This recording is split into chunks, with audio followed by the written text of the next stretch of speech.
എല്ലാവർക്കും നമസ്കാരം. ഇന്നത്തെ വീഡിയോ ഷെയർ ചെയ്യാൻ പോകുന്നത് വളരെ ടേസ്റ്റി ഒരു സ്നാക്കിൻ്റെ റെസിപ്പിയാണ്.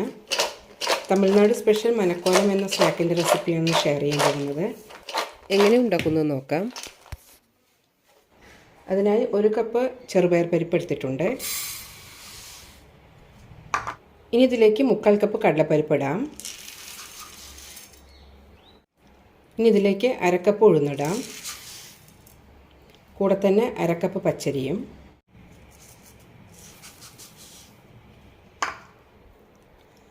ഇത് മില്ലിൽ കൊടുത്ത് നന്നായി പൊടിച്ചെടുക്കാം. നല്ല ഫൈൻ ഫ്ലോറായി തന്നെ കിട്ടണം. പരിപ്പുകളെല്ലാം നല്ല ഫൈൻ ഫ്ലോറായി പൊടിച്ചെടുത്തിട്ടുണ്ട്. ഈ ബൗളിലേക്ക് ഇടാം.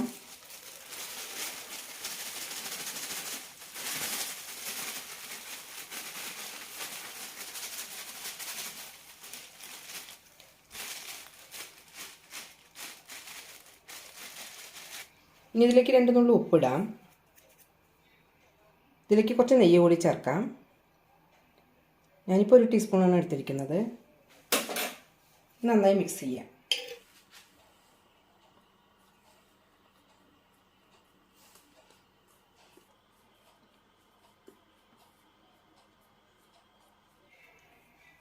നന്നായി മിക്സ് ചെയ്ത ശേഷം കുറേശ്ശെ വെള്ളം ഒഴിച്ച് കുഴച്ചെടുക്കാം. പരിപ്പുകളെല്ലാം കൂടി പൊടിച്ചപ്പോൾ 1/2 കിലോ മാവുണ്ട്.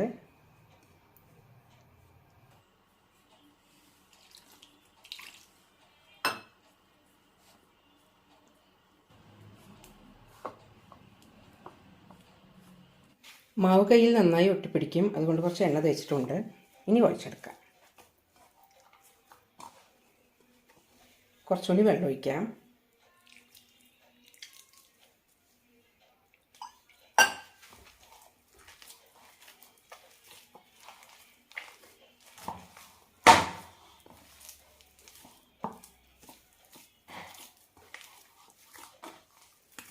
ടൈറ്റായിട്ടുള്ള മാവല്ല വേണ്ടത്, കുറച്ച് ലൂസായിട്ടാണ് വേണ്ടത്. ഈ ഒരു കൺസിസ്റ്റൻസി ഇപ്പോൾ കറക്റ്റായിട്ടുണ്ട്.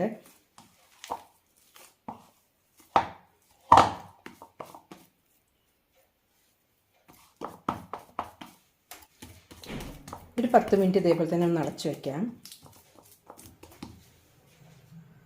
10 മിനിറ്റ് ആയിട്ടുണ്ട്. ഇതുപോലെയുള്ള അച്ചാണ് എടുത്തിരിക്കുന്നത്.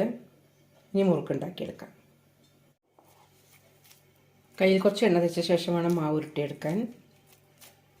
വെള്ളത്തിൻ്റെ അളവ് ഇപ്പോൾ കറക്റ്റായിട്ടുണ്ട്. ഇനി ചേർക്കേണ്ട ആവശ്യമൊന്നുമില്ല. എണ്ണ നന്നായി ചൂടായിട്ടുണ്ട്. ഇതിലേക്ക് പിഴിയാം.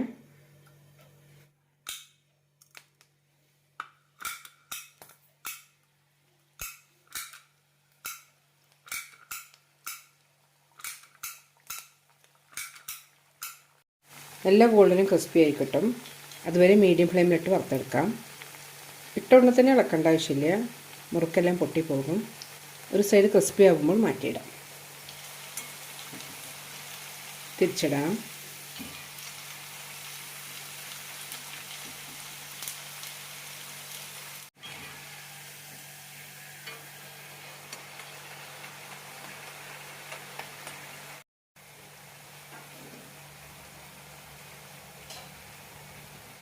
ചെറുതായി ചോക്കാൻ തുടങ്ങിയിട്ടുണ്ട്. ഒന്നുകൂടി തിരിച്ചിടാം.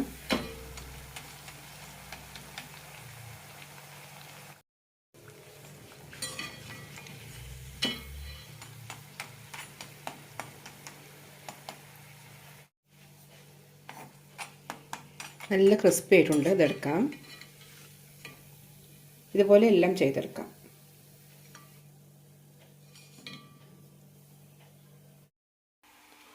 ഇതുപോലെ കുറച്ച് വലിയ പാത്രത്തിലേക്ക് ഇടാം.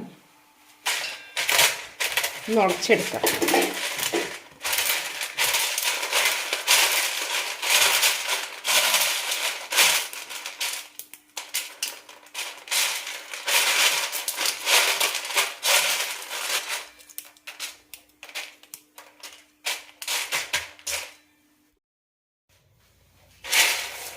മുറുക്കൊക്കെ നന്നായി തണുത്തിട്ടുണ്ട്. ഇതിലേക്കുള്ള ബാക്കിയുള്ള ചേരുവകൾ ചേർക്കാം. അതിനായി ഏകദേശം 1/2 കപ്പോളം കൊപ്രത്തേങ്ങ എടുത്തിട്ടുണ്ട്. ഇതൊന്ന് നെയ്യിൽ വറുത്തെടുക്കാം.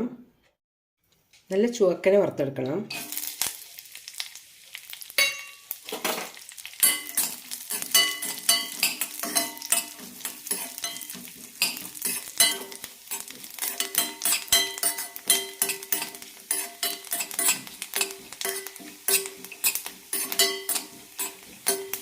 ഫ്ലെയിം ഓഫ് ചെയ്യാം. ചൂടിൽ തന്നെ ആയിക്കട്ടെ.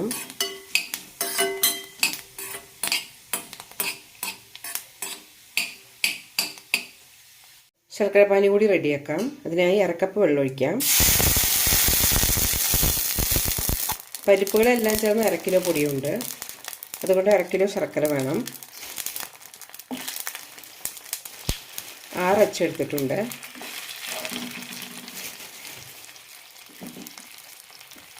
ശർക്കര നന്നായി അലിഞ്ഞ ശേഷം 2 കമ്പി പരുവാവണം. നന്നായി പതഞ്ഞു വരുന്ന ഒരു സ്റ്റേജിലാണ് നമ്മളിത് എടുക്കേണ്ടത്. ശർക്കര വരട്ടി ഉണ്ടാക്കുന്നതിൻ്റെ അതേ പാകം തന്നെയാണ് ശർക്കരപ്പാനിക്ക് വേണ്ടത്. എന്നാലാണ് മുറുക്കിലെല്ലാം നന്നായി കോട്ടായിട്ട് കിട്ടുള്ളൂ. ശർക്കര നന്നായി അലിഞ്ഞ ശേഷം ഒന്ന് അരിച്ചെടുക്കണം. ചിലപ്പോൾ കല്ലുണ്ടാവാനുള്ള ചാൻസൊക്കെ ഉണ്ട്. തേങ്ങ നന്നായി തണുത്തിട്ടുണ്ട്. ഇതിലേക്കിടാം. ഇതിലേക്ക് കുറച്ച് പൊട്ടുകടല കൂടി ചേർക്കാം. നന്നായി ഒന്ന് മിക്സ് ചെയ്ത് വെക്കാം.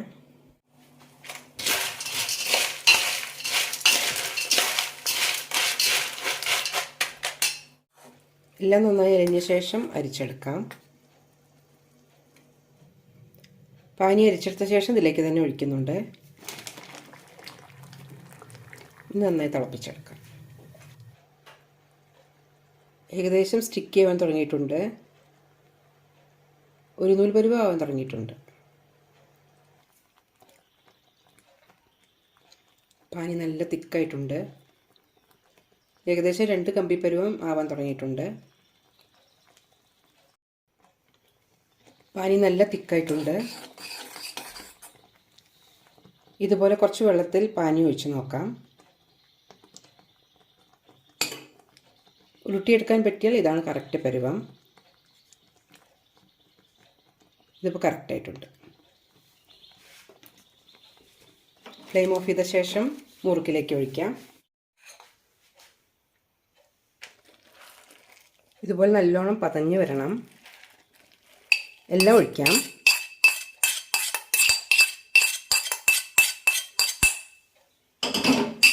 അതിനുശേഷം നന്നായി മിക്സ് ചെയ്തെടുക്കാം. മിക്സ് ചെയ്യാൻ കുറച്ച് കഷ്ടമായിരിക്കും.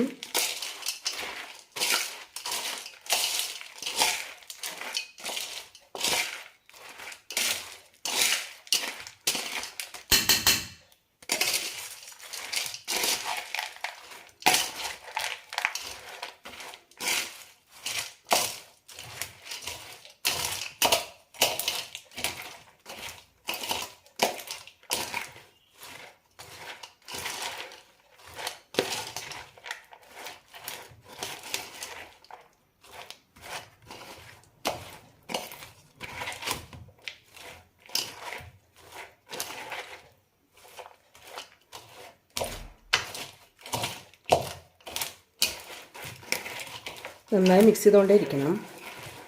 ഇതിലേക്ക് കുറച്ച് പഞ്ചസാര കൂടി ഇടാം.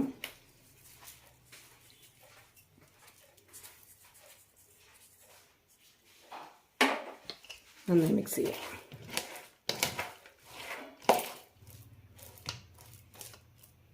ഒരു 2-3 മിനിറ്റ് ഇതേപോലെ തന്നെ വയ്ക്കാം. തണുക്കുമ്പോൾ ഒന്നും കൂടി ശർക്കരപ്പാനി കട്ടിയാകും.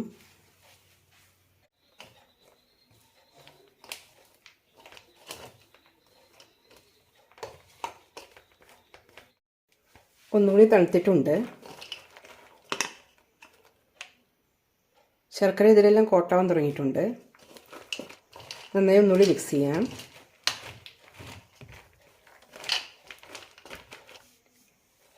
എല്ലാം നന്നായി കോട്ടായിട്ടുണ്ട്. വളരെ ടേസ്റ്റിയായ മനക്കോലം റെഡി ആയിട്ടുണ്ട്. കുട്ടികളുടെ സ്നാക്സ് ബോക്സിലേക്കെല്ലാം നല്ലൊരു റെസിപ്പിയാണ്. നല്ല രുചികരമാണ് ഇത് കഴിക്കാൻ. എല്ലാവരും ഒന്ന് ട്രൈ ചെയ്ത് നോക്കൂ.